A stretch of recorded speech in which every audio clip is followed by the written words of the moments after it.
I'm here with Beverly D'Angelo. Hi. So we just had a podcast. It went on a long time, which is a good thing. It went on way too long. It's going to be an edited version. We both like to talk and listen, I think. This is my new best friend.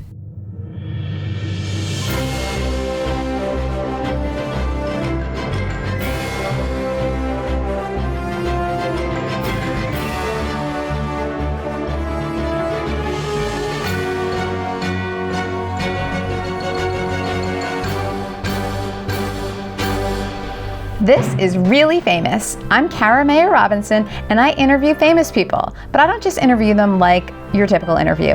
I'm not really interested in those same old questions. Instead, I like to know who they really are and what they really think. Today, I'm talking to Beverly D'Angelo. You, of course, remember Beverly from National Lampoon's Vacation.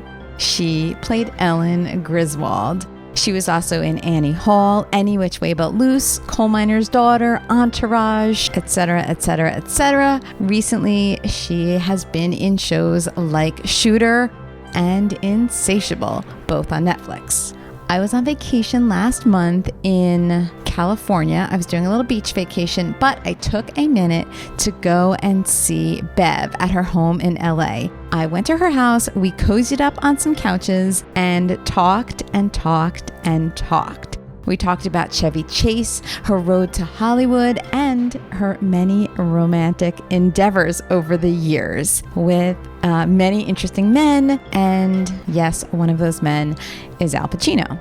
So Bev is quite a storyteller. She's detailed and she weaves this story into that story. You'll see exactly what I mean. So much so that I did have to actually edit out a bunch of the conversation because I was at her place for like 3 hours. We were inside, we went outside, we took a video. I don't think 3 hours is a good size for the podcast.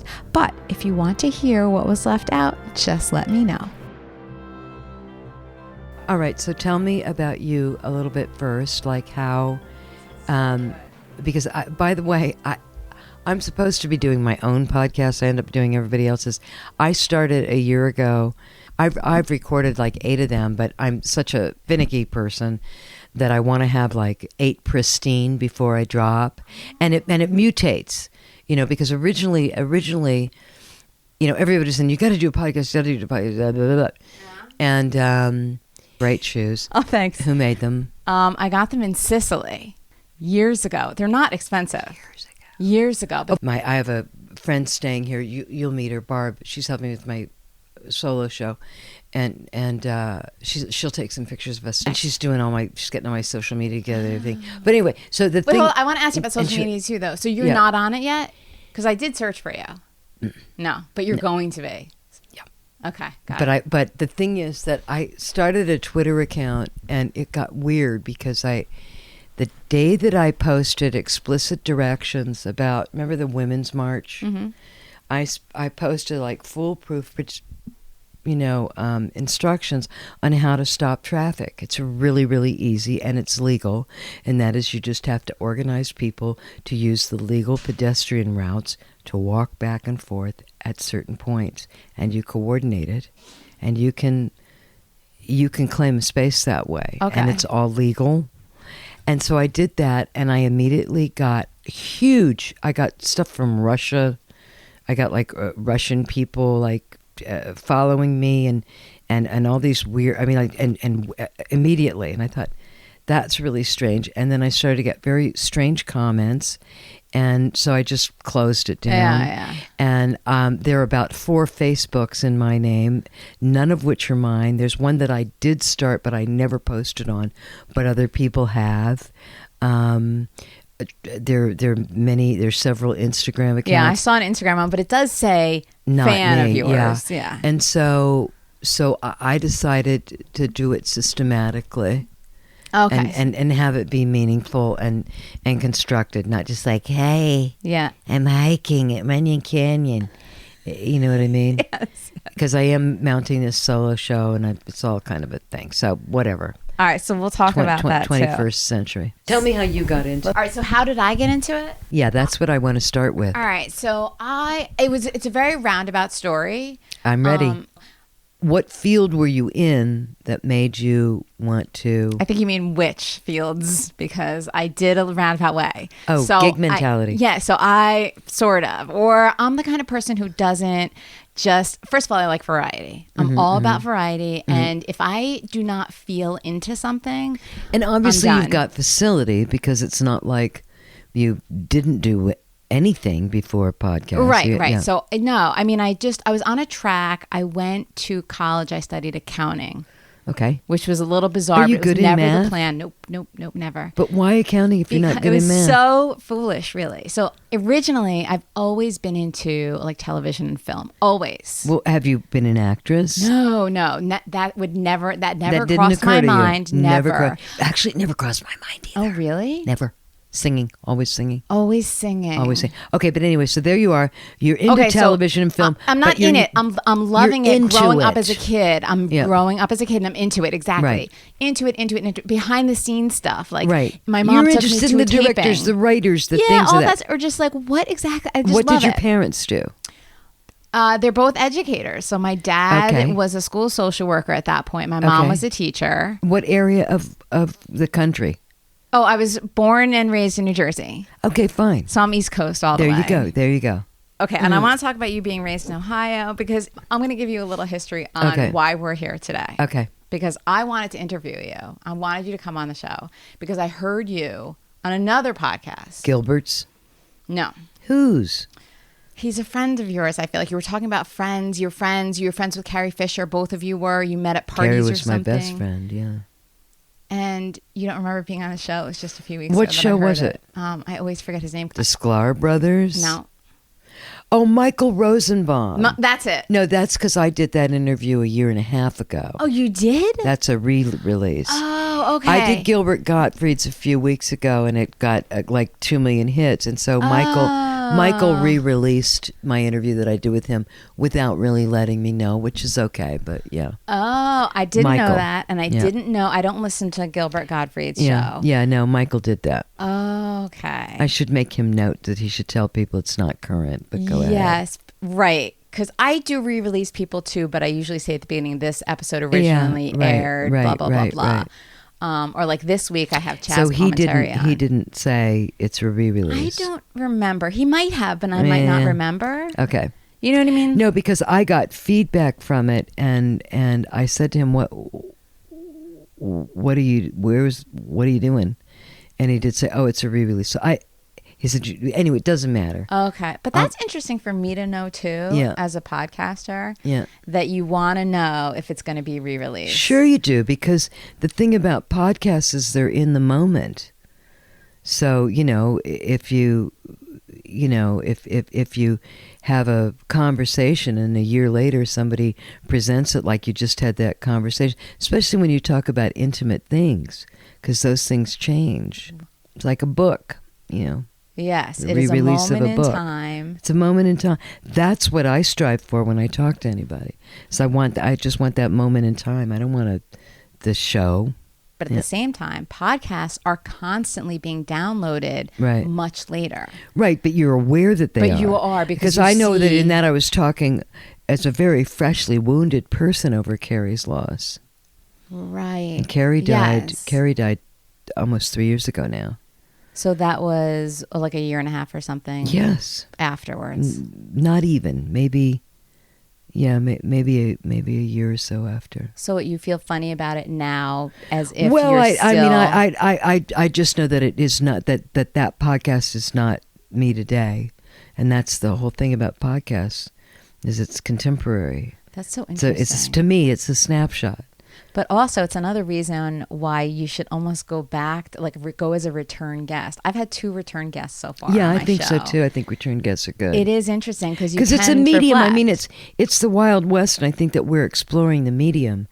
But I think what's great about the medium is that not only can you get the background of someone that you're talking to introduce them, properly to people, but you can also get that you are here quality that you can't get in a film, you can't get in television, you can't get in a book, you can't get in any other medium. Yeah. But it's like a you are there thing. For sure. Okay, so what brought you to it, though? Okay, so I know you wanted to talk about what brought you to me, but I want to know how you said I'm going to do a podcast. I'm just going to tell you. I have to summarize. You only got to New tie Jersey. Up that little thread. That you got to New Jersey. Okay, so I'm going to go back to New Jersey, but I'm going to tie up this thread first, which is, so I found you so authentic and interesting as a guest on his podcast that I was like immediately drawn to you. That's so sweet. So thanks. Because that's what I appreciate, right, in a person. So but isn't that what we appreciate in everybody? Well, I don't know if everybody appreciates that, but I do.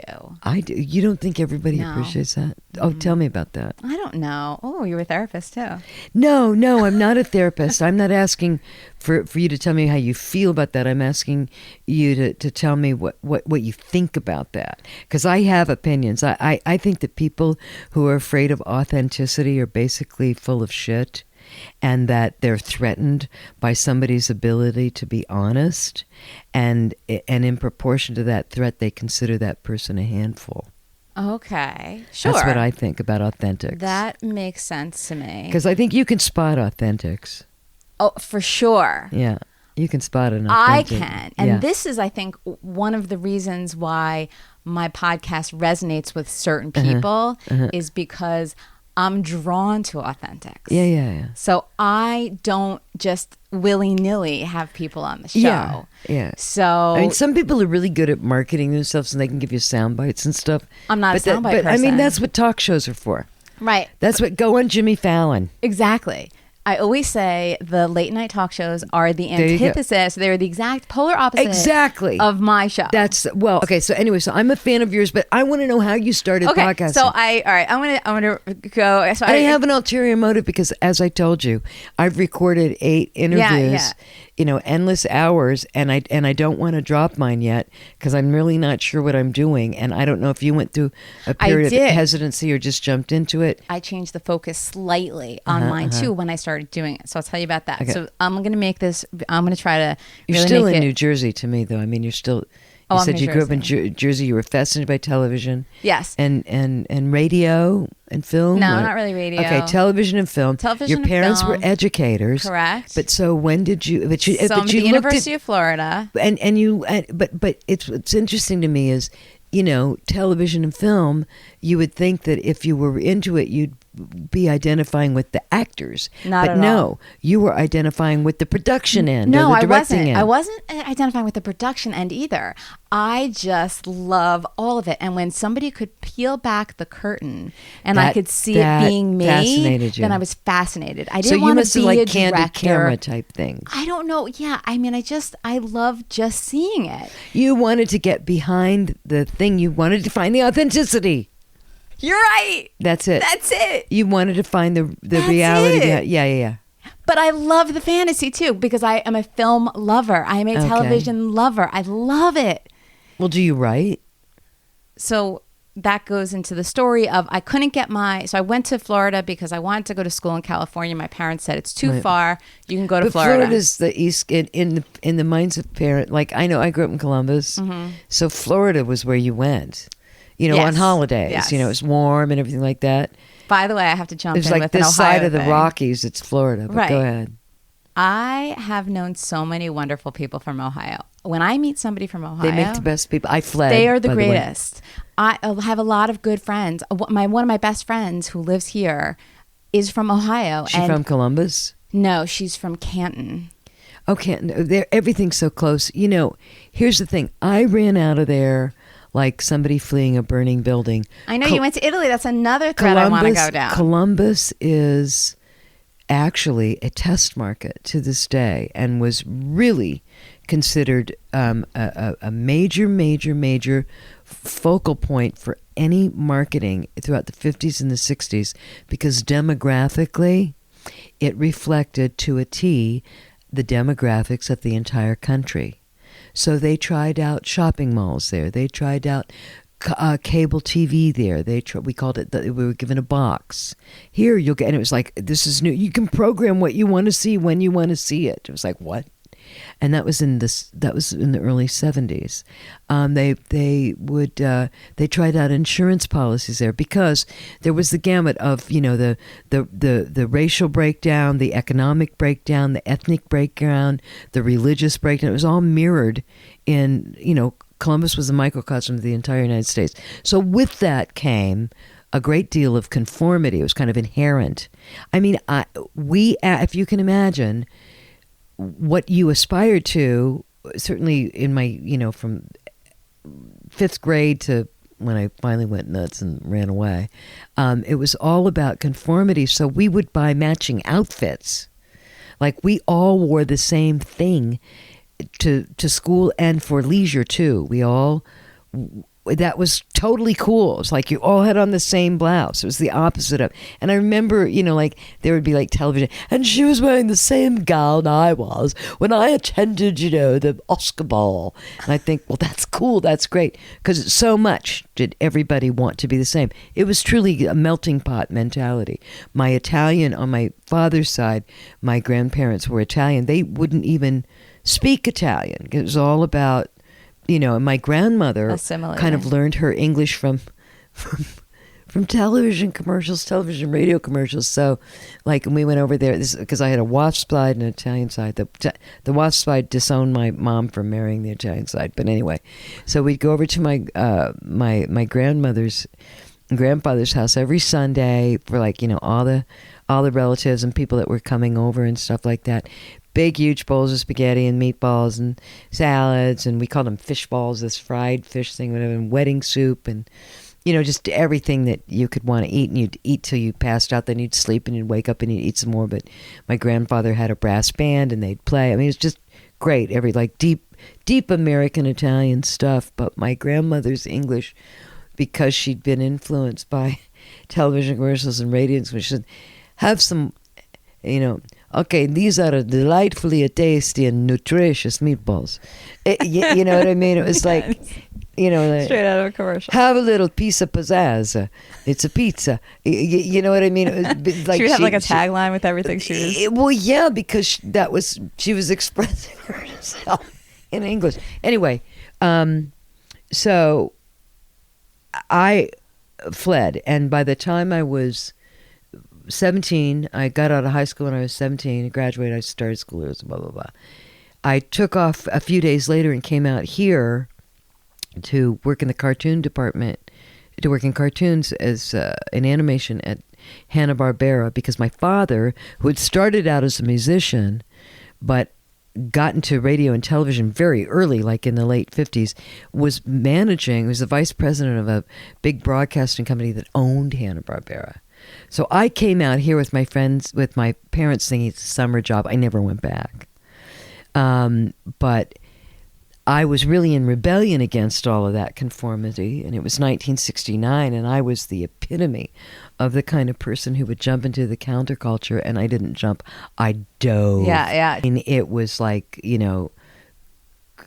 crowd surfing. I mean, like, I really just got right into there. The communes, acid, the thing, the free love, the whole bit. I was made for that, and it led me on my creative path ultimately 100%.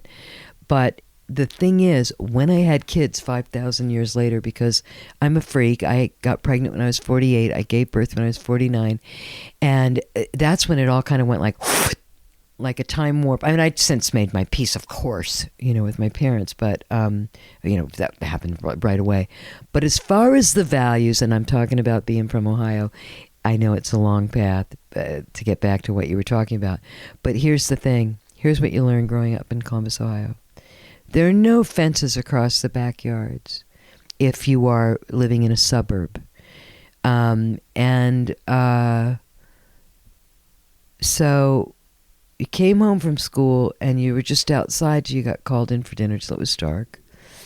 Everybody's parents had the same values as your parents, so everything was reinforced everywhere you went. And the reinforcements were really simple. A good person is an honest person. If you're dishonest, you're a bad person. You don't do business with a bad person. So therefore, honest people succeed. there's a working class ethic that if you work hard, that will bring you all the good things in life. 66% of my high school class married each other. People didn't leave. So what that it was like, I lived in Ireland. They had the same mentality in the whole country because there were 2 million people in the whole country. But anyway, it was that mentality, the idea of leaving there and starting another life without everybody that you've grown up. That was unheard of. And it came into the culture where you had a responsibility to everybody you knew.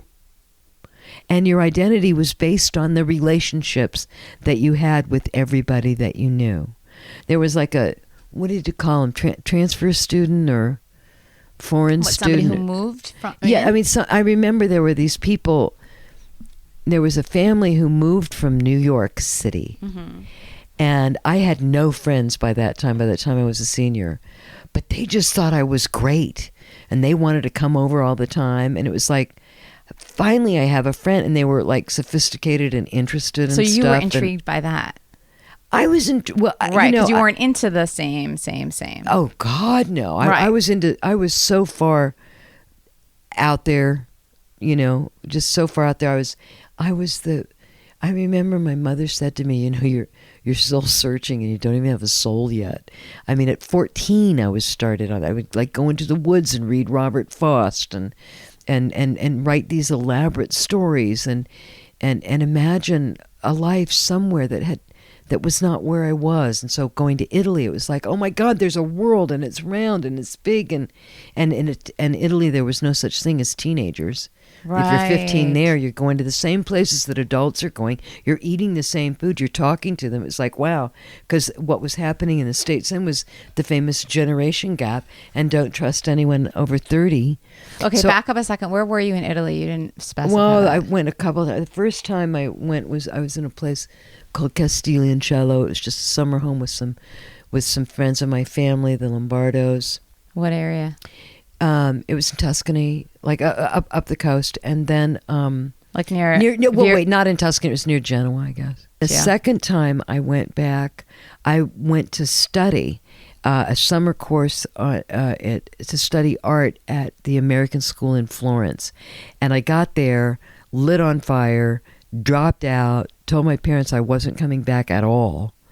But some arrangements were made, and I did finally come back for part of my senior year. I just got my report cards. I didn't really even graduate.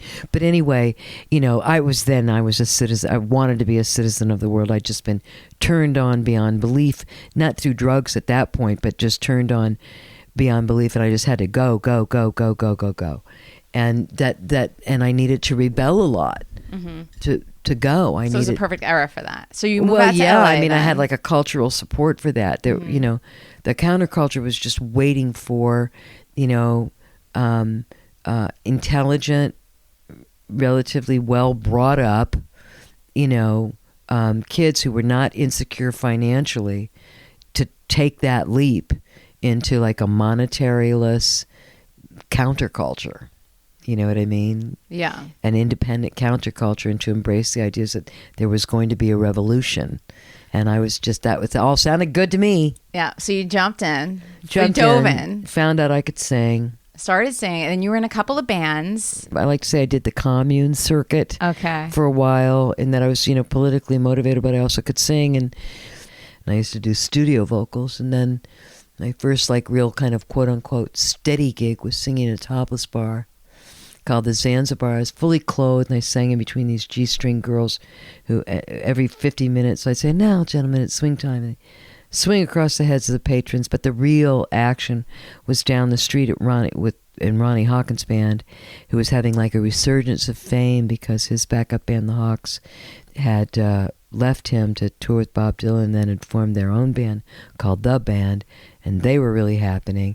So you're singing, and it's all going smoothly then? Like, you're really entrenched in the whole singing. Yeah, it was all going smoothly until. Okay. So then when did the switcheroo happen to go well, into the switcheroo happened that, there were drugs involved, and there was heroin and pot. And I think the RCMP were going after the heroin. And I was just kind of, I guess you'd call it chipping, or just dabbling. But it was enough that it did affect me, and I wouldn't say it was a full-blown addiction, because for some reason, every time I've gotten to the precipice of addiction in my life with anything, I come back. I can get very close to it, but I've got something in me that makes me not be an addict. I have addictive behavior. I have an obsessive nature, but I also have like such a strong will to not be killed by anything, and I'm of the earth that way, and I just will not go down. But anyway, that's kind of dramatizing what happened, because what happened was, or dramatizing me in the context, because what happened was simpler. I was living with this guy in an after-hours club at the time, and I got a call in the morning, don't come to work. He's been busted and possible, get out of town. At the same time, the guy that I was living with, and you look back in hindsight and you go, oh, that's what that was called. I was a victim of domestic violence. And in that cycle that every person gets, especially if you're 18, where you go, it's my fault, you don't understand it. I understand it now. I could speak to it now. Right. But at that time, lectures on it now. But anyway, it was everything was like, get out of town. So there I was, and and the first doors that opened were film. And, okay. And then that was the end of that. Once you stepped into films, well, I'd say maybe not immediately. But the first film I stepped into, I played a mute lesbian with a masturbation scene, so it wasn't exactly like an auspicious beginning. Well, at what point does Vacation come in, and did that change your whole entire life? Well, a hit of that proportion changes anybody's life, and it certainly created a direction that I also rebelled against. But what was the direction, and why did you rebel against it? What happened was, in quick order, I started in hair, sang my way into the film of hair. Then I was Patsy Cline and Coal Miner's Daughter. Got a lot of attention and award nomination kind of attention for that. Very quickly after that, I did a movie with John Schlesinger, then started a movie with Burt Reynolds. And I was on that path of I had a great agent. My agent was Rick Nacita, who was to become one of the key movers and shakers of CAA. So, everything was kind of lined up, and I was on the path. I hadn't had a hit of my own yet. I was 29. I was 27 when I did Commerce. I was 29 when I did Vacation. But going up to that, so as far as what my path as an actress was going to be, it wasn't wholly defined, because Coal Miners, for sure I was a singer. Those weren't comedic roles; those were acting roles. I was a leading lady in a film with Burt Reynolds that bombed, called Paternity. But I was kind of being like platform, and that was comedic, but still there was acting involved. So, I was kind of being. So anything could happen. If I would have had a highly dramatic role, that was a hit. If I was in a hit movie that was highly dramatic, that would have been a path. But what happened was this: I married a duke in 1981, and it was a total love fest. I hadn't even met his parents.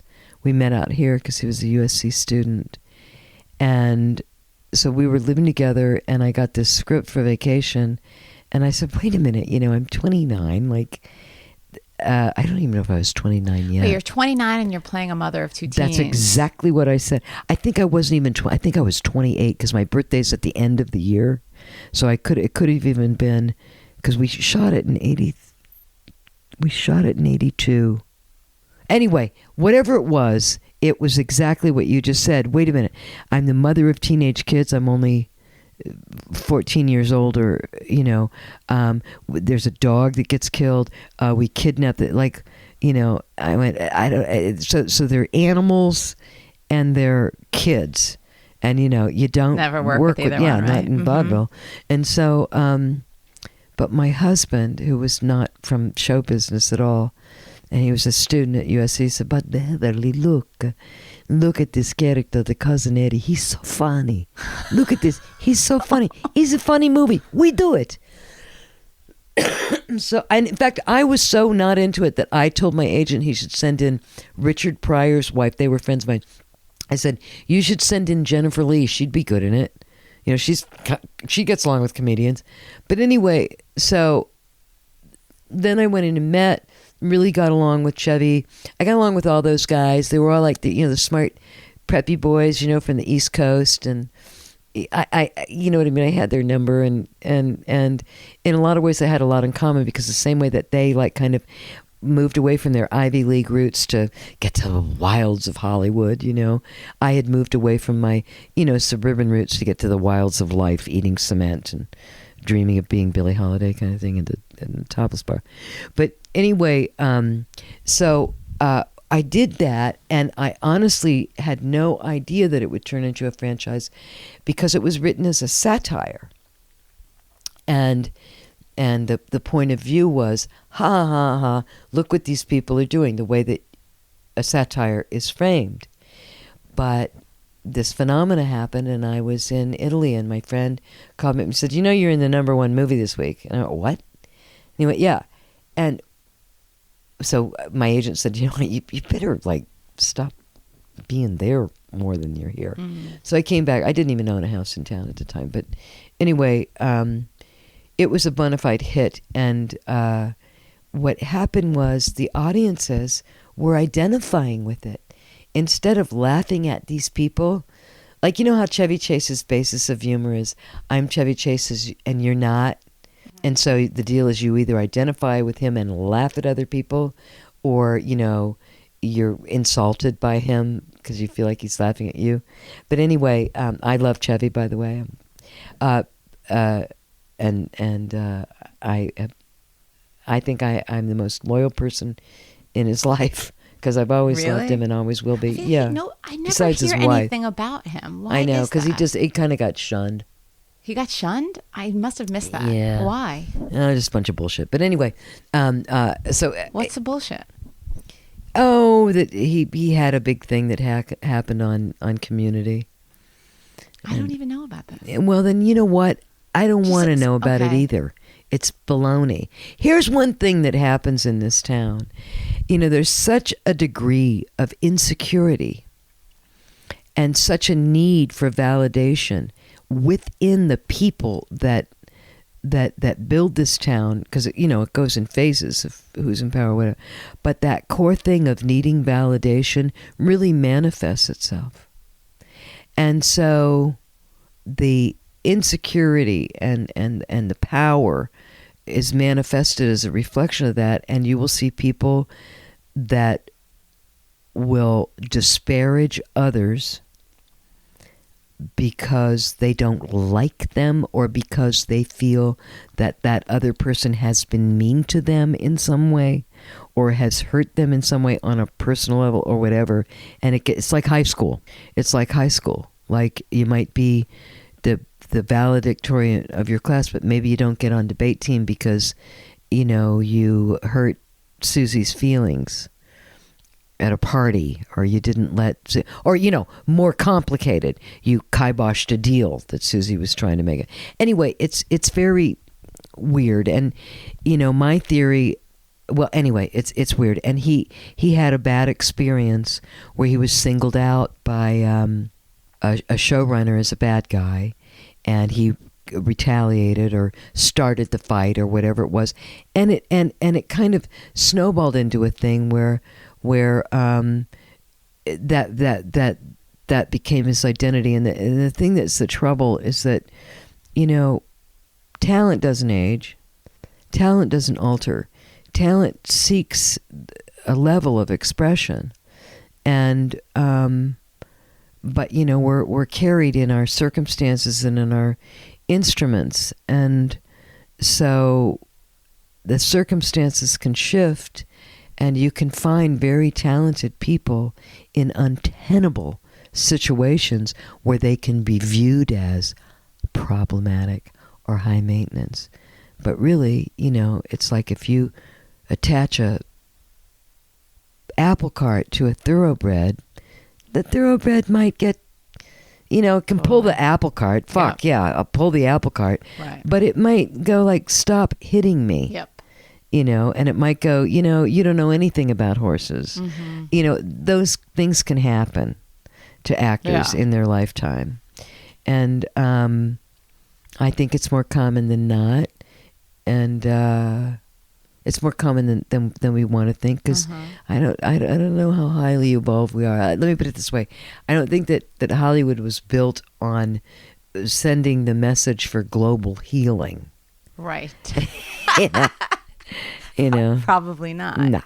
So, right, but I'm just thinking, I didn't But even who know doesn't about like that. entertainment? Right, but I didn't even know anything about that. But Well, I was just that's thinking, why is good. he never even on? Like, I It's a never hear him blip. on a Don't even- podcast, for example. He should be on a podcast. He should be on my podcast. He should be on your podcast. Well, why aren't we hearing from him? You know what I mean? Well, I'll give you his number. I'll All give you his right. wife's number. I'll give you All Jamie's right. number. Right. That's why I'm Yeah. like, well, why? Because I didn't know anything about that. Are you saying that would be No, why? things come and go. No, I'm not But saying he's why. but like you're saying, talent doesn't But- age, Well, right? No, I mean, but So that could be still- why you're not. But and you're also, what does I'd be age? so what interested in what him. does age is your instrument. That's what ages. Yes. So the instrument that's carrying your talent ages, and depending on where your talent lies, it's more or less dependent on your instrument. If your talent lies in a complete body confidence and your physical body presence, because there's a talent to that, then if you don't maintain that, or if it goes away, you're gonna whatever happened to him. Chevy's talent lies in his cerebral mechanism, and the brain ages too. Yes, the brain ages too. Right, and but- also, he is brilliant in observational comedy. And when you get that famous, there's another thing that happens. There's a thing that happens when you get really famous. What happens is that you're no longer living in a world that like how your identity is really based on what people feed back to you and what you give to them. This is why when people that we're close to die in our lives, we lose a part of ourselves, because we really do, because we are who we are in relationship to the people that we're in relationship to. Of course, we've got our core, and of course, we've got our DNA. Of course, we've got who we are. But you create yourself in proportion to those close relationships you have. Yeah. The people that you love have everything to do with who you are, because you're responding to them. So, if you're in observational comedy and your whole world is looking at you in a certain way, what have you got to look at but a reflection of yourself? And I mean, with Chevy, but reflected in a different way too, based on other people. With Chevy, to this day, he can walk down a street in Manhattan, and I can guarantee you somebody's going to come up and go, "I'm Chevy Chase, and you're not." And he's such a known quantity. People think that people have, he's such a known quantity that his incoming, isn't as broad as it was before he was famous, when he could really observe other people and observe things without having affected them, which is kind of, the way that comedians who are observationally, It ruins their whole ability to just be to call in the observational, like just blend in and That's watch. Right. Yeah. When you're the one being you observed. can't watch anymore. Right. I mean, it's a challenge for actors too, because actors, who become so, it's very difficult. I mean, I swear to God, the person who I think, it has always stunned me how he handles this. The father of my kids, Al, I've known him for 24 years, and the phenomena of his fame has only grown. And while at the beginning of his career, you can see that he was methodically, and his managers, and so they methodically built a kind of mystique around him that allowed him to I wouldn't say be reclusive, but allow to remove, so that he could keep in touch with his own source and wouldn't be pulled off by the perceptions of others. He just kind of was a mystery figure. He's much more open now, but still his fame grows. But it amazes me how he has so been able to maintain his authenticity and maintain his contact with his core engine and and inspiration and unconscious, really, in light of the fact that he can't go anywhere without somebody Right. reacting to him based on their perception of him. He's like a cultural determinant. And that in itself is a gift. Now, here's the thing. Narcissists do the same thing. And if you're not a narcissist going into show business, there's so much support to become a narcissist that there's like a kind of professional narcissism that occurs. And that can hurt you too if you lose track. Right. But that can hurt you too. So how does he do that now, you're saying? Because he Well, must be that's the able mystery of him. You're going to have to interview him. Right. I'm just saying that I'm giving him as a brilliant example of somebody who's still able to do who that. still manages to overcome that incredible obstacle that has really impacted so many brilliant people. And I brought that up because I was talking about Chevy, who I consider really brilliant, but I do think that he was impacted by other people's perceptions of him all the way down to the reality that he lives in once he leaves his house. That's so interesting. But the thing is too, because Al is so much more recognizable, I would feel like too, where I feel like Chevy could walk down the street and not be Yes and no. I don't know. He's a very tall guy. Oh, right. So you look at There's him the anyway. height. He's somebody who draws attention anyway. Right. But yeah, no, it's a completely different thing. Al remains current, Chevy. As you said, we haven't seen a lot of him. Right. But again, that wasn't my thing, was we haven't seen a lot of him in projects. My thing is I want to hear him really. It's so interesting to me to hear his point of view on everything. And I think it'd be your great. point of view is It'd be great to get to the real thing. I'd Yeah. like So let's work on that Maybe I separately. should interview him with you. Yes. Maybe, but then look. Wait, that would be complicated. I have to tell you, I'm not a two-person interview. When I listen to a podcast, because we started talking about podcasts, Right. when I hear two people co-hosts, Yeah. it gets under my skin. I can't listen to it. Oh, I that's can't hear interesting. it. I am not interested in that. But You know, it may that's be a really personal interesting because you know what?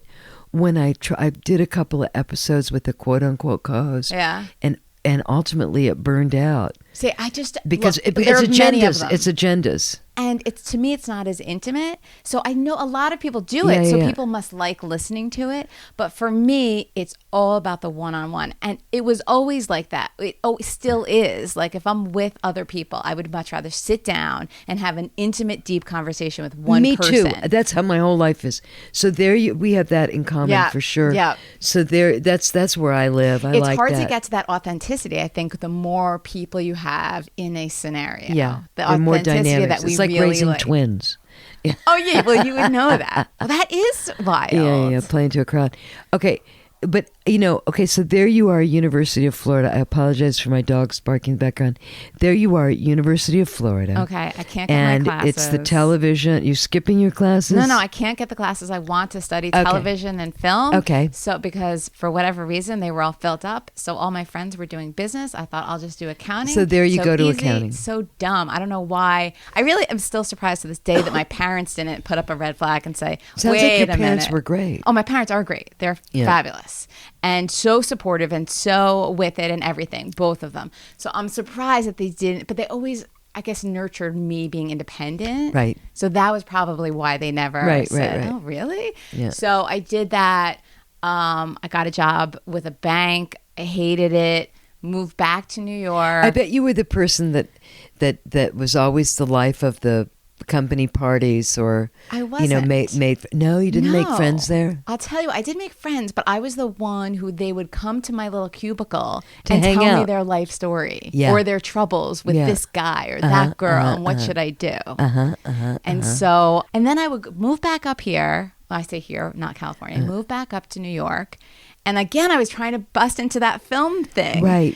So my dad hooked me up with an interview with somebody who did editing. But it paid so little. It was like That you couldn't afford to I do couldn't it. afford to do it. So I said, forget it. I started temping. I got a job. No, not temping. I went to Where employment are we now? agencies. Are we a West Coast, East Coast, Florida? We're East Coast. Okay. Florida was just for school, and then Right. 1 year in Orlando working for a bank. I went back up east and back up north. So I got a job at Comedy Central. You mentioned the Sklar yeah, brothers. of course. So I worked at Comedy Oh, Central. I bet you were in heaven there. I wasn't. I was. No. That's the thing. That's why I knew something was wrong. I'm in What the was business wrong? department. I'm in the sales and You're advertising in the department. business department. Okay, you want to I'm get closer to going- the talent. Yes, I guess. I remember being... You don't want to be the talent, but you want to be closer to that, the creative world. Right. I Got guess it. that was it. But I didn't realize it at the time. You know why? Yeah. I decided at that point to go to grad school and become a therapist. And I did. But that's totally in line with dealing with talent. I guess, but that's not what I was thinking then. So then, therapy, what kind of cognitive behavior or what kind of therapy? No, more an eclectic approach, but more about like more insight oriented. That was more. Let me of ask you my- something, because while you were talking, I'm glad you said that, because I was realizing, wait, I don't want to bring that up because I can't complete the thought. But, you know, are you familiar with, it's Freud's or Jung's archetypes, the female archetypes, the storyteller, the mother.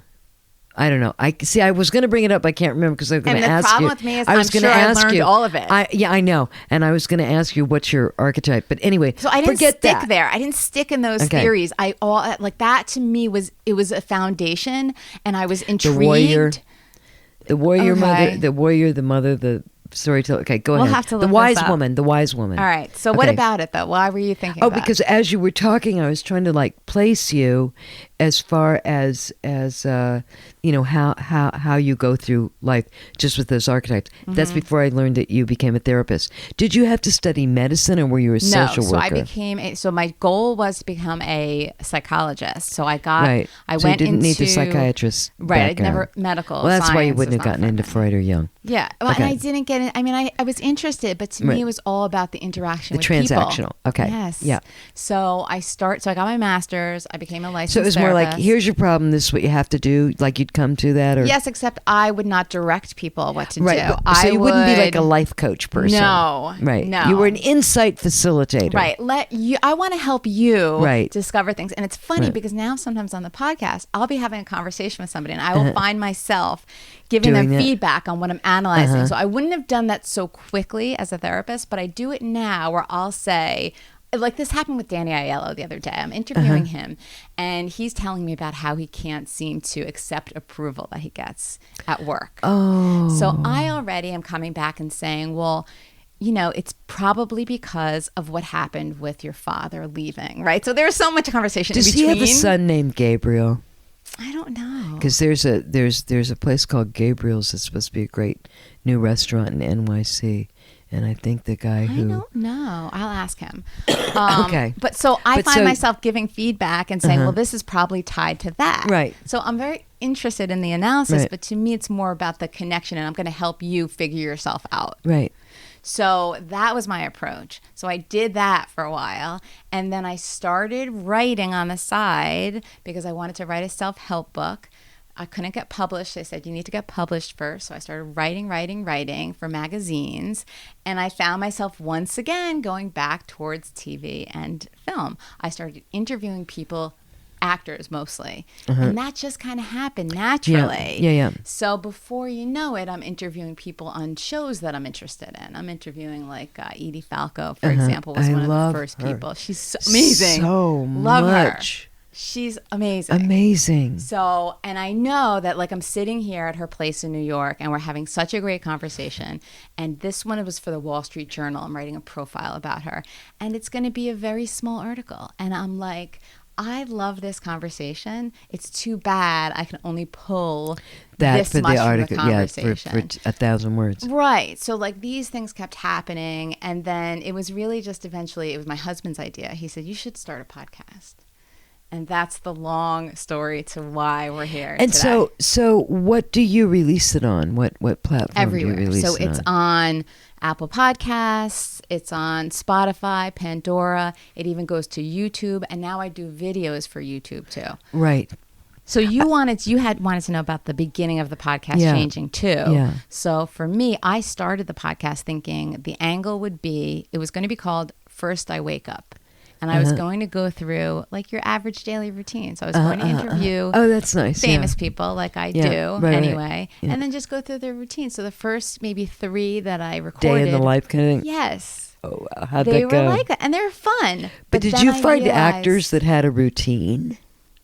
Well, that's interesting too. And I didn't even get to that point because I write this column for the New York Times sometimes. It's called Sunday Routine. And I interview, like I did Spike Lee was the last one I did. So I asked him about what he does on a typical Sunday. Routine?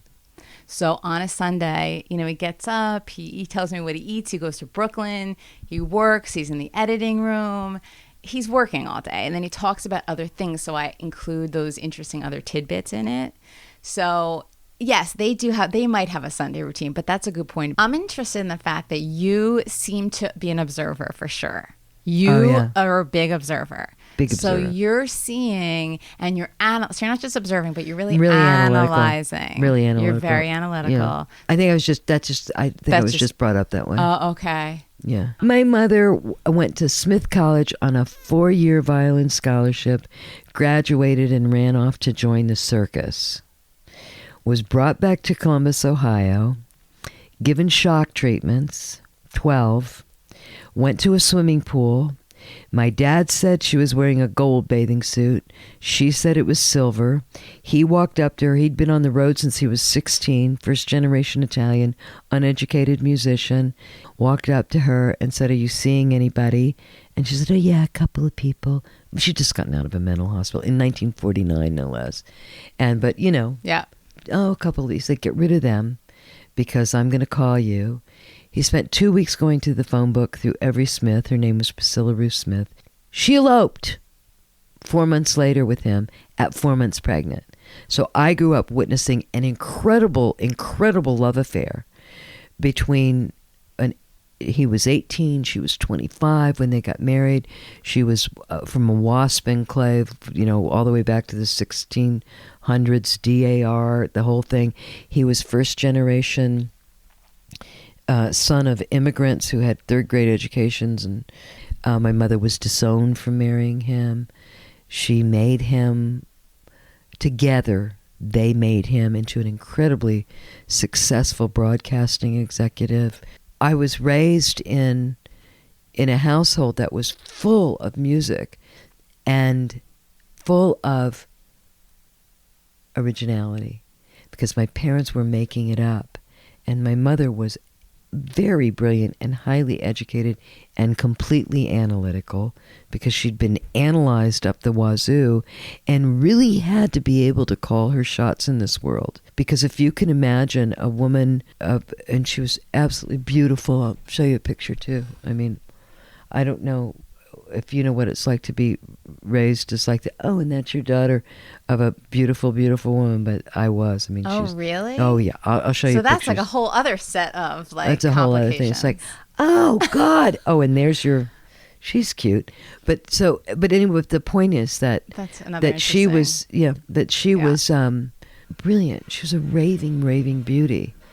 And the fact that she was considered nuts for wanting to join the circus, I mean, sure, I guess it's nuts, but I wonder what that path would have been. But the punishment to punish a woman for that by giving them 12 shock treatments. Wait, that's why? Because she wanted to join the circus? They hauled her back from Sarasota. But she always felt stigmatized by it. It broke my heart so much when once when I was 18, I came down from Toronto to Buffalo because I had gotten pregnant and I needed to get some money fast to have a legal abortion, and I didn't have any money, and so I came down to Buffalo and she helped me find a job and drove me. She says, "Well, if you don't tell your dad, I can't tell you," because they were wealthy, and I said, "I'm not telling him." And so I found a job singing in a little band and got a job as a waitress, and she would drive me, and it was all very sweet, but I got to know her better then because I'd been so rebellious a few years earlier. And she'd also wanted me to go to Smith and do all this stuff that I didn't want to do. But anyway, I remember she was getting, I think it was 18 or 19, I guess. Anyway, she was getting her driver's license, and she was filling out the form, and there was this question. It said, like, have you ever been in jail or in an institution or anything like that, right? And she said, I think it was 12 shock treatments in 6 weeks, or 6 in 12 weeks. But anyway, she went, I don't know if I'm going to get my license. What are you talking about? And how old was she then? In her mid-40s. But she's 43. And I said, what are you talking? You don't even have to tell them. She went, no, I have to tell them. She had her own background of like her mother had died. They never told her when she was 5. They didn't tell her when she was 12. There were lots of elements in there, but it was necessary. But what I'm trying to say is that for a brilliant woman of that time, there was no really cultural acceptance or support for that degree of out of the norm. So she was like an oat wasp and was too outside of the norm in the land of, I remember I told you about Columbus. Yeah, exactly. And so that of was all places. So that was the conclusion that was drawn, And I got to be honest that just as I'm saying that just now, I really wonder how much of my mother's journey I took on with my own. Because I didn't run off and join the circus, but I sang in a topless bar. And I didn't join off and join the circus, but I lived on communes and rebelled. You know what I mean? I'm talking about my early years. And so I did wonder, just as I'm speaking to you now, I'm wondering how much of that thrust, that was stultified. But my dad was... was... my analysis? What? I think a lot of it, not a lot. I don't know how much. Yeah. Okay. I know it had a lot to do with it. I think it did. I'll tell you something incredible that happened, by the way. But just a minute. I wanted to go back to something. I want to go back to something too that you mentioned. Yeah. Okay. A long time ago. You go. You said that all your kind of like how you were raised came back to you much later when you had kids. Yeah. So what happened when you had kids? So you're 49. Well, what happened when I had kids was that. I had lived. I had actively not wanted children. I had always exercised my right to choose. Oh, you never wanted children? I did not want to have children in the circumstances under which I became pregnant. No, not until I met Al. Because I became pregnant in a circumstance where I had no direction, I had no job, I had no relationship, I had no ability to raise a child, I had no home. But then you of my own, and so that was one circumstance, and then I had a circumstance where I would have not been able to make more than $1 million. In my work, so I didn't have, and I wasn't in a relationship, so I wasn't in. It was kind of like, am I going to do that or am I going to do this? And I exercised my right of choice. And I'm not going to break down everything because, by the way, I don't think it needs to be justified. I think it is a right, and I don't think it needs to be justified. I think it needs to be understood. I think that there should be, discussion psychologically. That a woman should have, like the way that you need to have a license to drive a car, you should have a license to drive your body that way, So I'm not saying like it should just be carte blanche, but it should not be denied women the ability to choose whether they have a child or not. And as I said, I exercised my ability. So by the time that I did have children, one of the overriding things was that I did not want to raise a child alone. And that in every because I was married for 15 years. But you weren't alone, right? You were married to Duke.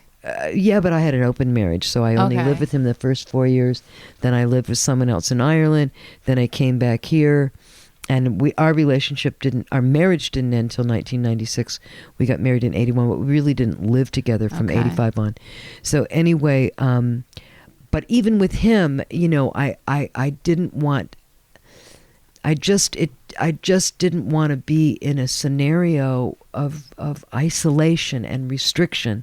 And it also had to do with my upbringing too, because I'm from that era where, a man's house is his castle, but the woman runs it. Mm-hmm. And that seemed restrictive to me, and that seemed to go hand in hand with raising children. And I never felt loved to the degree that I could have children and still have a life.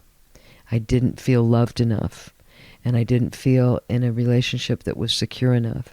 And the thing is really funny is that when I did, it ended anyway. You know what I mean? We broke up anyway. So I went like, oh wow, if this is how it was going to go, I could have had a million kids by now. But you Big deal. You must have thought so though at the Oh time. no, I believed it. Did you feel like when you met Al that he was it was finally the first time that you felt that kind of love? No. It was when he brought it up and when he said, I want you to be the mother of my kids. It was. Oh, he asked you. Didn't ask me. He said, that's what I want. I mean, we had a very romantic beginning, and what was a romantic beginning? Oh, really? Yeah, the short version. We met. We fell in love. Yeah, stop. This is we a deep dive. We decided to have kids, and we did. Deep dive. So how did you meet? Did you meet at work or something through friends? You know what? It's funny. When I was living in Ireland with another brilliant guy, I always fall in love with brilliant guys. I need a chart with like a pull down, I'm having That's that. That's actually very cool. No, it's in my solo show. It's a pull down chart, because my show isn't about the work that I've done. It's about the fact that everything that I've done is because I've loved someone. So the way I'm taking, I do talk about some of the movies. I got a vacation montage in there. And I've got a story that's tied into my grandmother about coal miner's daughter and stuff. But with the pull downs, it's like, I'll show you all the stuff I did like while I was with that person. And it's really weird because when I was mapping this out and I looked at all the work I did with my first husband, I thought, no wonder I didn't stay with him. I was way too busy. Okay. But anyway, by the time I met Al, I was living in Ireland the first time I actually met him, and it was to audition for Sea of Love. And the audition, first I had a meeting, and then they wanted me to screen test with him. And I screen tested with him, and I found him really, really charismatic, and just a compelling person. And but I didn't get the role. And that was like when was that, 89 or something like that. But then I was at a party at my best friend Carrie's house at her birthday party in 96. And she always had the most amazing parties. And I looked across the room and my eyes locked with Al's. And I didn't take them away, because there was this book that came out in 96 called The Rules or something. Oh, I remember that. Remember The Rules? Yes. Yes, remember. But this is what I'm saying, why I realized I could be able to write a book like that. Yeah. The Rules was huge. Yeah. Yes. Remember The Rules?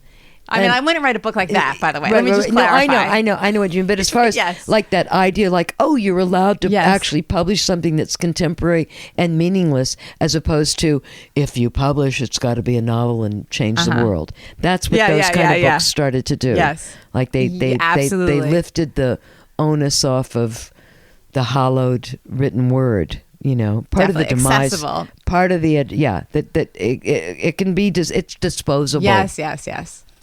Yeah, which was God. Right. I mean, that's why we like books.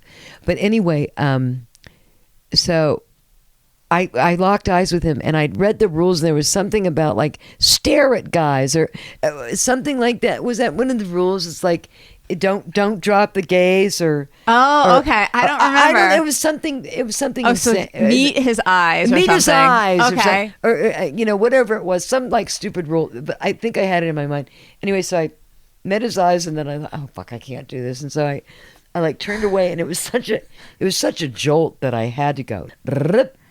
So my dear friend Marcia Gay Harden came into town on an interview, and she got a job, and she'd left her cat, and her supposed to be a 1-day fly in and fly out, but then she didn't get the job that she flew in for, but she immediately got an offer to start work in town right then. So she's got plants to water and cats to feed and everything. And I said, I'll go to New York. So she gives me her keys. And I make arrangements to fly there. And I went to Carrie's party. And at Carrie's party, I saw Al, our eyes locked. It's kind of stunning. I went home, packed. And that in 1996, obviously pre 9/11, if you missed a flight, you could just call the airlines and say, "Put me on the next one," and put me on the next. So I put myself on the next one all the way to the last flight. Now I'm down to the red eye. I go rushing through security. Just, I had thrown together no makeup, no nothing. I was just like, pure travel mode. Rush through security, grab my bag, get on the plane at the last minute, had a first class ticket. I sit down, 2 rows ahead of me. There's Al. And he goes, come up and sit here. Hi, Beth, come up and sit here.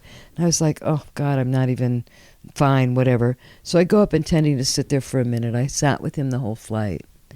And we told each other our life stories and everything that was going on. He said he was breaking up with 2 women at the time. And I said I was going to see this guy. We were coy with each other. We played initials. I'm not going to tell you who it is. I'll give you the initials, blah, blah, blah. And then at a certain point, I just said, really, I don't know what I'm doing. I don't know why I'm even going. And he said, I think it's because you're supposed to be with me. Come on. And so... that's quite a line. So, so then the plane lands and I finally go back to my seat and I'm looking for my carry-on and I can't find it. So he has special services and they, everybody leaves the plane. There's no bag on there. And I go, sorry. I didn't have my purse. I had my carry-on, but I didn't have my purse. And I said, oh my God, I don't know. I don't have a phone. I don't have my money. I don't have my ID. I don't have keys to the apartment. I don't know what I'm going to do. And he said, well, if that's not a sign, I don't know what is, because you can stay at my place till you find your stuff or get new stuff. I said, nope, I can't do that. I can't do that.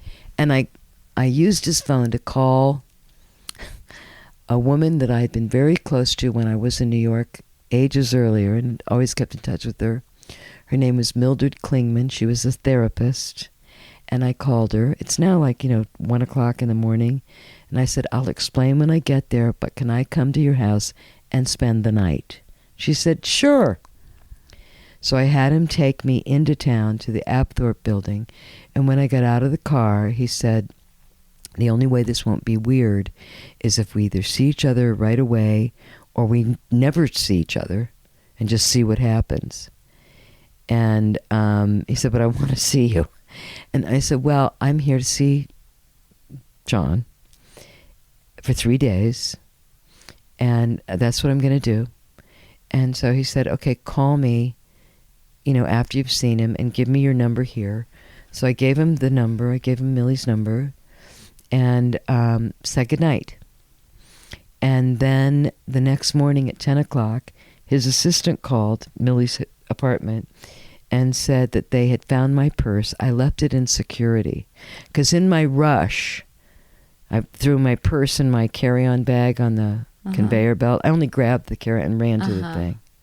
So I left my purse on the last behind. Flight. Yeah. He found it. So I get it. I say thank you. And then I go down to Marcia's apartment. I spend 3 days with John, but the whole time I'm thinking and they were such different people.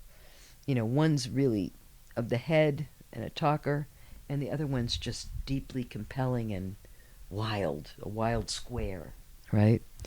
So third day comes around, I said goodbye to John. So it was I think October 20, it was toward the end of October, not quite Halloween. And I called Al and I said, okay, it's my 3rd day, I'm leaving tomorrow. He said, well, come for dinner. So I met him at his office for dinner, and he talked like I was talking. He said, if I asked you to stay in town, would you stay in town? Because I'm going to ask you to stay in town. I'll get a hotel. No, I don't need a hotel. I'll stay at Marcia's. It's great with Marcia. And so I stayed for a couple of weeks. By the end of those 2 weeks, I knew I was in love with him. And I came back to L.A., and then we kind of met in Chicago for something that I was doing and he was doing. It was I think it was a House of Blues thing I was going to, and he was doing a screening of a film or something. And then by the beginning of the next year, by the beginning of 97, he was telling me about this pain he was feeling over the loss of a relationship with this boy that his ex-girlfriend had adopted, and it was hard on him. And he said, I really, really want a family of my own. He had a daughter, but the daughter was the product of a relationship that really didn't take, beyond just having the kid. And so the mother and he had never lived together, and the child Julie was 8 when I met Al, and he didn't have that kind of unified life, And I said, well, I want a family too. And then shortly after that, there was just this one moment when he said, I want you to be the mother of my kids. It was such a cliche. So that affected me profoundly, and really my whole thing became about gotta make family, gotta get pregnant. And I was on that kind of fertility treadmill to the point that by the last time we tried it, I was sure it wouldn't work, and then I was kind of stunned when I got pregnant. My pregnancy is a whole different deal. But anyway, that's... How long did you try? Because you were 48? 40. I was just 44 when I met him. And I was turning 45. So it took years. 3+ years. That's commitment. Yeah. But you didn't waver? You still felt that whole time? No, the last time I did it, the whole thing, because it's so complicated. You got to produce a bunch of eggs, and they take the eggs out, and then they, I had them frozen, and then they got to put them back in, and it was a very complicated process, and it makes you nuts. Which is why any time that a woman says to me, "Oh, I'm so glad you had children late, because I'll wait," I just go, "Don't be ridiculous." Right. It's unnatural. And as pro-choice as I am, I also think that it's very difficult. That, the flip side is that you use your choice to postpone having a child. And that is, I think, the wrong attitude. I think pro-choice should be used to really be a choice about how you want to live, but do not consider it as something that you can put off by exercising your free choice, because you really can't. It really did affect me, psychologically, and anybally who goes through that much drugs. That's a long time. Yeah, to do when that. you go through that much, it's just stop it. Just don't. So embrace your relationship. How were you emotionally during those years then? Well, I was pretty steady because I was living in. I was working too. I did American History X. I did a TV series with Kira Sedgwick that didn't go. I did some okay stuff. But I felt very, very secure in my relationship and very secure in my little teeny world that I lived in with Al. But really, you have twins at that age, you just hit the ground running and everything exploded. So by the time, we were broken up by their 3rd birthday. And it took us a while to build a new history and to find the solid foundation of friendship and just knowing. I mean, we've known each other for 24 years in different roles. In very different roles in very specific ways. This wasn't just like a girlfriend that you broke up with. It wasn't somebody who got pregnant that you didn't live with. We did the whole thing. We never got married, though. Why not? But weirdly... Wait, you were married before, so you weren't anti-marriage. I gave up my husband. I called Lorenzo when Al got serious, and I called Lorenzo and I said, "Listen, I know, we have our deal and everything, but I got to tell you, I'm in love." And he went, "Oh, Beverly, who is it now? Who?" Because he would have affairs too and tell me. But we'd always, after when Anton first killed himself, I went back to Rome with Lorenzo for a while, and then I told you that then, in 96 he didn't like his life and he was going to come and live here. So we were always refinding each other. It really is a soulmate. But the thing about when you're with your soulmate, you know what the key mark, how you know you're with your soulmate? It's boring. Because all of those things that you engage in the pursuit of a soulmate, you don't need to engage. That's interesting. It's like you're just there. Right. You got it. So Yeah. Okay, so the kids are anyway, born. but the point is, I called him and I said, "This is before the kids." When I first met Al, this is how I got divorced, because we'd been married for 15 years at that point in this open marriage. And I called him. I mean, it wasn't open like, no, we're going to have an open marriage. It just was what it was. And so I called him and I said, "I'm in love." He said, "Who is it?" And I said, "Oh, it's an actor." He goes, "Beverly, not an actor," because he'd gone through the whole Neil thing with me. When I was going through that thing with Neil Jordan, he came to London and met me, and he said, "But look at his shoes. You don't love him." But anyway, so he said, "Come on, who is it?" And I go, "No, I don't want to tell you." He goes, "Who is it?" And I said, he thinks it's that our marriage is crazy, because every other guy that I'd been with or had an affair with thought this is fantastic. Sure. She's so I've got that unavailability always there, and I'm, what I mean. It always worked, It worked more for them, I think, than for me. But anyway, so I said, "It's Al Pacino." He goes, "He's fantastic. We divorce." So our divorce was just like a mutual kind of thing. I forget what they call it now, but it's like a document where you can sign it. You don't get any of my stuff. I don't get any of your stuff. And my first husband's a friend to this day. But so the point that I was making is that, when women think that because modern science will enable you to have a child but it won't necessarily. As long as you're willing to give your body to that process, you can get pregnant. But I don't think that's true for everybody, is it? I think there's so many modalities. There's donor eggs, there's donor sperm, there's But I don't think it's 100%. I'm sure it's not 100%, but what I'm trying to tell you is that what I've discovered is that when women find out that I gave birth so late, I get a lot of women who talk to me about, "That's what I'm going to do too." And I'm like, you tell them no. You say, "Forget it. Don't do it." Don't do it. Yeah. Don't do it. Find yourself, find what that is. Right. Having kids for me was a pure expression of just a pure expression, and it was a fulfillment of love. And I always told my kids that they were conceived in love, and that was that was the genesis, and it's very important to remember, and a very important factor of in vitro and medical science, but you got to be sure that that's what you're doing, because the toll it takes on your mind, all those hormones, and the toll it takes on your body, and also psychologically, because that's what you were asking. Right. I take a long time to answer your questions, but I don't forget them. You don't. But but psychologically, I had lived a life that was very much of my own making. Even if I felt like, oh, I'm just doing what he or she wants me to do, it was my choice. Sure.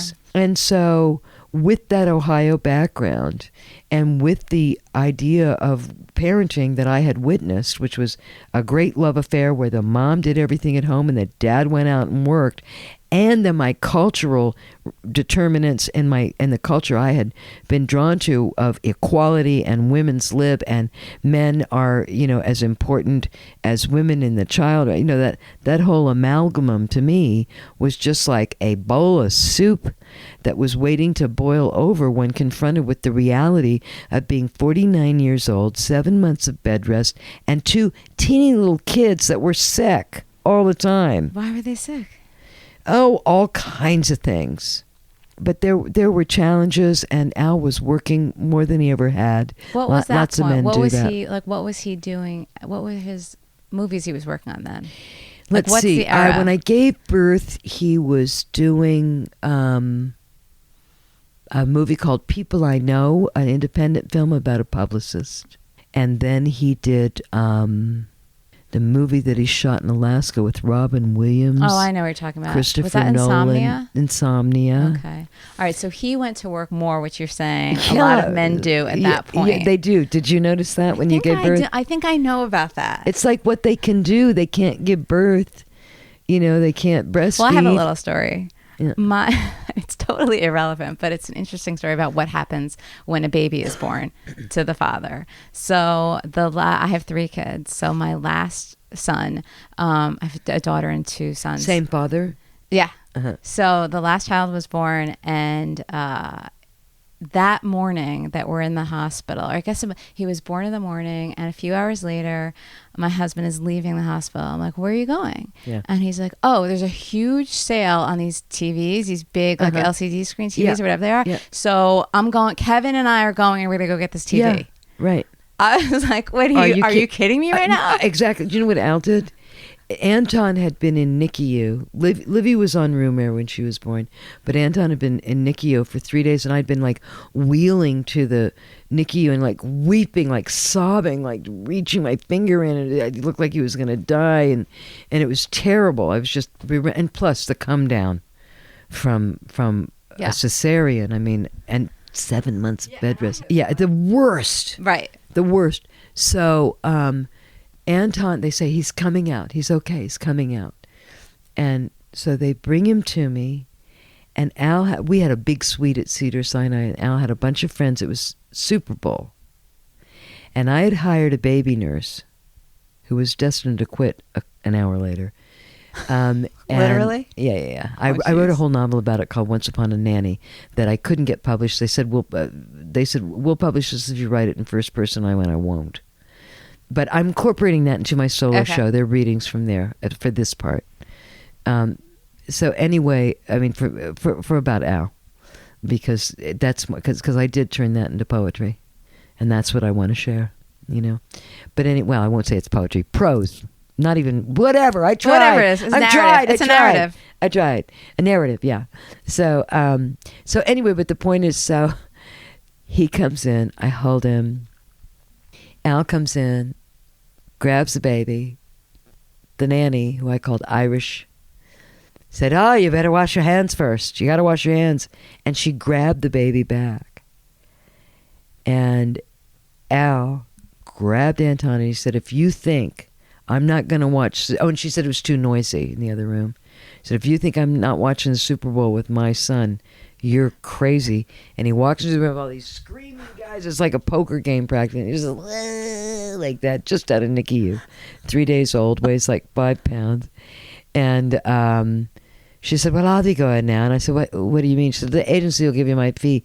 And I went, I do need you, because Al was going to work, he was going to leave for work like 2 days later, and I was destined to be in the hospital for 9 days before I even went home. You can't leave. She goes, I won't be talked to like that. And so it was over him washing his hands, which, by the way, yes, he should have washed his hands. But who knows?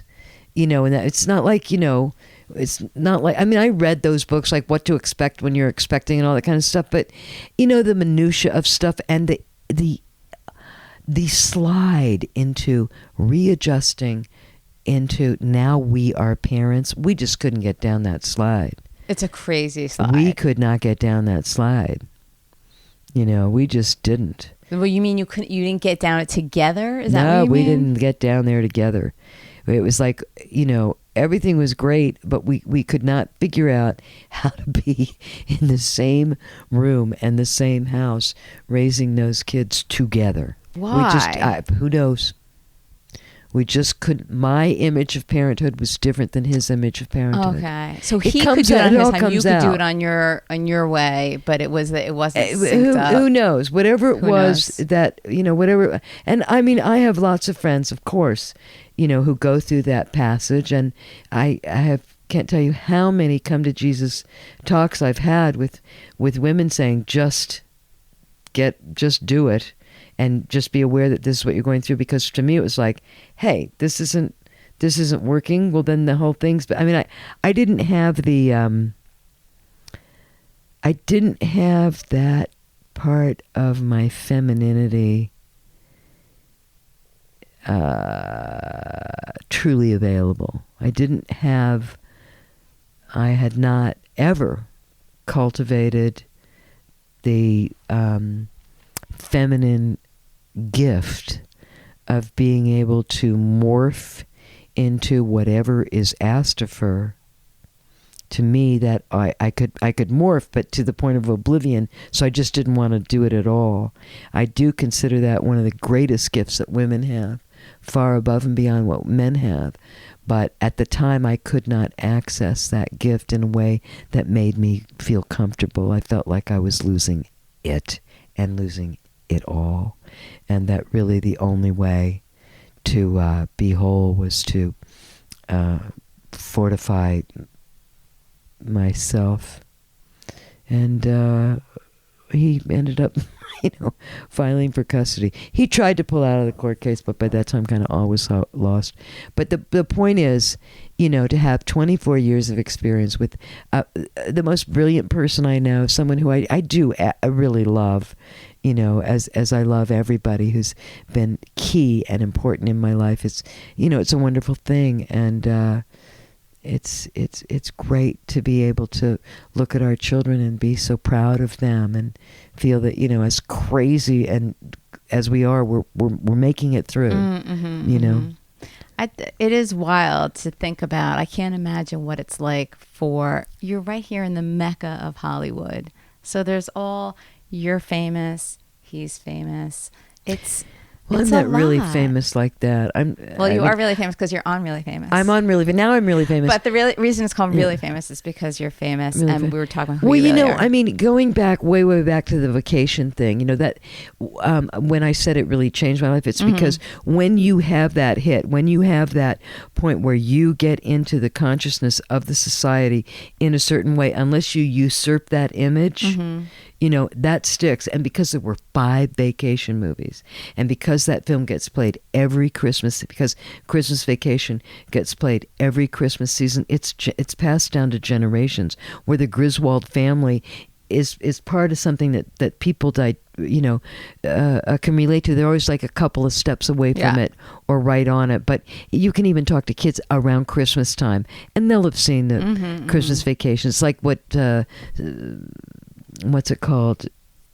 The Wizard of Oz used to be. They used to play that at Christmas. Seen it. So everybody's seen it. There are gazillions and gazillions and gazillions of people that have seen it. So if you wanted to hit that thing, you can always connect the dots to get somebody to recognize that you were Ellen Griswold. Right.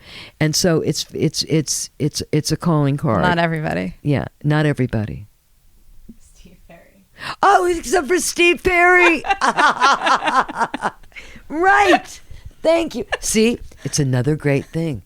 This is another parable. It's another parable. That's right. There is always the exception to the rule. There's no everyone. Yeah. There's no such thing as everyone. That's a parable. That's a Steve parable. Right. I love you so much. I love you. Really? Yeah. I love you too. And Okay. I knew that I would from the beginning. Okay. Yeah, you said that. I knew it the second that you texted me too. I was Listen, wait, here's what we got to do, because I have do. to wrap Even up. my son knows I have to do work. I got to work on the show today. He's making sure that you get on track. I could tell. That's good. Probably. Okay. Kara. Did I do a proper introduction? Kara, Anton, Kara? No, hi, Anton. I'm Kara. Hi. Kara, Okay. I'm the podcaster. Just do Kara. All right. Sitting here in this room, just get a sense of, have your thing. Hold on. Let me make sure I'm not. You have the best tan. Oh my God! I need to hear about that. I'm on vacation this week, by the way. Okay. Just so you know, All right, I usually am out here. Okay, so here we are talking. And I try not to move my mouth because I always look foolish. Okay, good. All right. Okay, let's do the video. Oh wait, I was gonna ask you my last question. I'm gonna ask you. We could do it on the. On the video. We'll do it on the video. Okay, fine.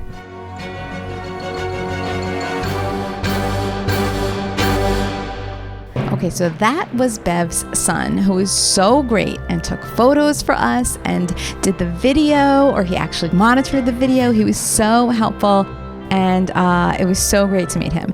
Bev does answer my last question. If you know me by now, you probably know it has something to do with who she really is. You can see our video right now. It's on my YouTube channel.